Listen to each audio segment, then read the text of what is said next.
attestation aux membres du comité pour la mise en place du Forum des partis et mouvements politiques le 16 octobre 2024.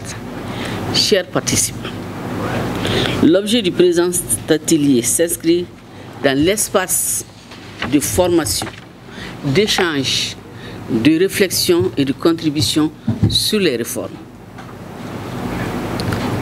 Mesdames et messieurs, les réformes font partie des éléments importants dans l'évolution démocratique de notre pays. Aujourd'hui, nous allons d'abord essayer d'analyser les innovations dans les différentes lois qui ont été prises. Je vous ai parlé tantôt de lois sur la réorganisation administrative. Qu'est-ce qui a changé et qui pourrait impacter la loi électorale? Ensuite, la Constitution. Qu'est-ce qui a changé dans la Constitution qui pourrait impacter la loi électorale? Aujourd'hui, nous allons, entre nous, échanger sur ces aspects et proposer déjà, nous, nos propositions par rapport à ce qui pourrait être mis dans la prochaine loi électorale.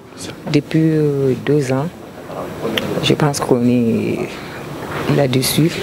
Depuis avant l'adoption de la nouvelle constitution, mon parti a toujours participé aux travaux préliminaires. Donc maintenant, nous, les femmes, nous sommes pour l'innovation. La constitution, c'est le soubassement et la carte d'identité d'un pays. On a été d'abord désignés par les partis pour pouvoir nous imprégner des différentes innovations politiques et des réformes politiques qui ont eu lieu au cours de cette transition pour pouvoir faire une restitution au parti.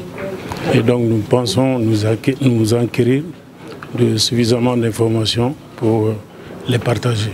Je vois l'implication des partis politiques dans l'élaboration de la Constitution en lien surtout avec le côté électoral, j'ose dire, des changements majeurs qui sont survenus dans la nouvelle Constitution, notamment en lien avec le bicéphalisme.